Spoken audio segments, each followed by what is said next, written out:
यही तो बंगाल की पहचान है। और इसके साथ साथ तृणमूल पार्टी की खुद पहचान यही है कि बंगाल में जब तक तृणमूल की राज रहेगी तब तक यही देखने को मिलेगा आपको।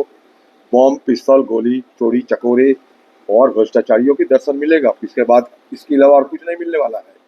इसलिए तृणमूल डरे हुए है। वो सोच रहे हैं कि दूसरे चरण के चुनाव में उनके और सारे हार निश्चित है। इसलिए वो चाहते हैं कि एक भयभीत के माहौल खड़ा करते हुए भयभीत के माहौल एक पैदा करो और चुनाव में लोग हिस्सा ना ले, ये एक माहौल बनाओ और चुनाव जीतने की कोशिश करो। बस यही है इनके पीछे। बम बरामद हुआ है। अभी तो कह रहा हूँ, पिछले 15 दिन से मोदी और ये अमित शाह यहाँ पे बैठे हुए हैं, क्या कहेंगे? दोनों चुनाव कर रहे हैं, यहाँ बैठे हैं, क्या करें हम लोग, क्या करें? हम भी चुनाव जहाँ लड़ते हैं हम भी लड़ जाते हैं। ठीक है, थैंक यू। मैंने ये कहा था कि जिस दिन चुनाव हुई थी मुर्शिदाबाद में, उसी दिन लोग आसानी से बूथ तक जाकर अपना मतदान करने में समर्थ हुई थी। आप लोगों को गुमराह ना करें तो बेहतर होगी। मैंने दोबारा कह रहे हैं, जिस दिन चुनाव हुई थी मुर्शिदाबाद जिला में, उस दिन मैंने ये कहा था, जरूर ये कहा था कि चुनाव आयोग के खिलाफ हमारे हजारों शिकायतें हैं, खासकर एसआईआर को लेकर। लेकिन चुनाव के दिन आम लोग भयभीत न होकर बूथ जाकर अपना मतदान डाला।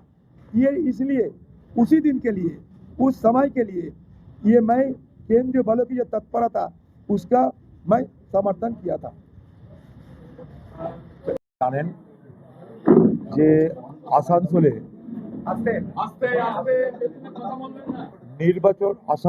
নির্বাচন পরবর্তী হিংসার বলি হয়েছেন দেবদীপ চ্যাটার্জি। আপনারা সে খবর জানেন। একটা সাধারণ ছেলে, একটা সাধারণ পরিবার, মাত্র একটা সন্তান তাদের, আজকে তৃণমূলের নৃশংস আক্রমণের শিকার হয়ে আজকে সে আমাদের ছেলে চলে গেছে। তার গোটা পরিবার আজকে হাহাকার করছে, জানে না কি করবে। বাবা অসুস্থ, তার সহধর্মিনী, সে কোনো রোজগার করে না, ক্লাস 4-5 পর একটা শিশু।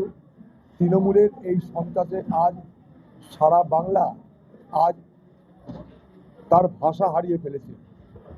নির্বাচনের আগে, নির্বাচনের পরে এ বাংলায় সন্ত্রাস কিন্তু অব্যাহত থাকছে। তাই সারা বাংলার মানুষ আজ এই সরকারের পরিবর্তন চাইছে। দেবদীপ চ্যাটার্জির এই নৃশংস হত্যার প্রতিবাদ করেছে, নিন্দা করেছে।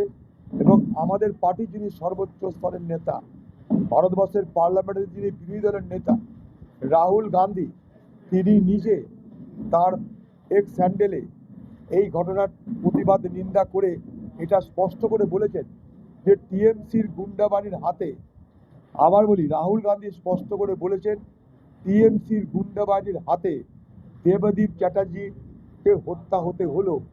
এটা আমরা প্রতিবাদ করি, এটা আমরা নিন্দা করি এবং এই হত্যাকারীদের, অপরাধীদের আমরা শাস্তি চাই। এই শাস্তি পাওয়ার জন্য আমাদের যতদূর যেতে হয় আমরা যাব। এই পরিবারের পাশে আমরা থাকব। একটা পরিবার যে দেবদীপ চ্যাটার্জির মৃত্যুর পর যে পরিবারটা সহায় সম্বলহীন হয়ে পড়ল, সেই পরিবারের পাশে গোটা আসানসোলের মানুষ থাকবে আগামী দিনে, এই প্রত্যাশা আমার আছে। এখন পশ্চিমবঙ্গ জুড়ে এই সন্ত্রাসের যে অব্যাহত গতি আমরা দেখতে পাচ্ছি, তাতে আমরা সবাই শঙ্কিত যে নির্বাচনের পরেও আরও এই ধরনের ঘটনা ঘটবে। কারণ পশ্চিমবঙ্গের তৃণমূল পার্টি, তৃণমূল সরকার যত দেখছে যে মানুষ তাদের রিফিউজ করছে, মানুষ তাদের প্রত্যাখ্যান করছে, তত বেশি বেশি করে তৃণমূল আরও হিংসাত্মক হচ্ছে, তৃণমূল তত আক্রমণাত্মক হচ্ছে। অর্থাৎ মানুষ যত প্রত্যাখ্যান করছে, তৃণমূলের আক্রমণ তত বাড়ছে। এই রকম জায়গায় দাঁড়িয়ে আছে আজকে সারা বাংলার বাস্তব অবস্থা। এই অবস্থার পরিবর্তনের জন্য কংগ্রেসের পক্ষ থেকে আমরা আমাদের যা ক্ষমতা আছে সমস্ত ক্ষমতা প্রয়োগ করে এই ঘটনার প্রতিবাদ, নিন্দা এবং এই সরকারের বিরোধিতা আমরা করব। আপনাদেরকে আরও জানি রাখি যে এখানকার যারা তৃণমূলের নেতা আছে, যাদের অনেক ক্ষমতা আছে, যারা মন্ত্রী শান্তি, তারা যাতে দেবদীপ চ্যাটার্জির এই মৃত্যুর পর কী কারণে তার মৃত্যু হলো সেই ঘটনাটাকে লঘু করার জন্য, কারণটাকে লঘু করার জন্য এখানকার মেডিকেল অফিসারদের উপরে তারা নানা চাপ সৃষ্টি করছে, নানা চাপ সৃষ্টি করে এই এই হত্যাকাণ্ডকে তারা লঘু করে দেখানোর চেষ্টা করছে, যাতে এই অপরাধীরা সাজা না পায়, সাজা পেলেও যেন যোগ্যতম সাজা না পায়। তার জন্য এখানকার তৃণমূল নেতারা সক্রিয় হয়ে এখানকার মেডিকেল অফিসারদের, যাদের দায়িত্বে এই এই পোস্টমর্টম, যাদের দায়িত্বে এখানকার মেডিকেল হাসপাতাল, তাদেরকে প্রভাবিত করে এই বিষয়টাকে লঘু করার চেষ্টা করছে, এই ঘটনাটাকে লঘু করার চেষ্টা করছে। আমরা সমস্ত বিষয়টা সামনে রেখে আমাদের যারা আইনি পরামর্শদাতা তাদের সঙ্গে আলোচনা করব এই ঘটনা নিয়ে, এই হত্যাকাণ্ডের বিচার নিয়ে।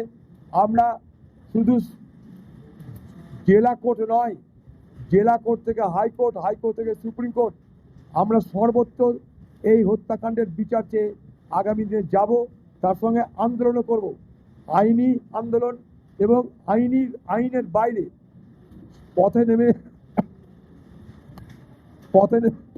প্রতিবাদ এবং আন্দোলন, দুই ধরনের আন্দোলন আমাদের দলের পক্ষ থেকে চলবে।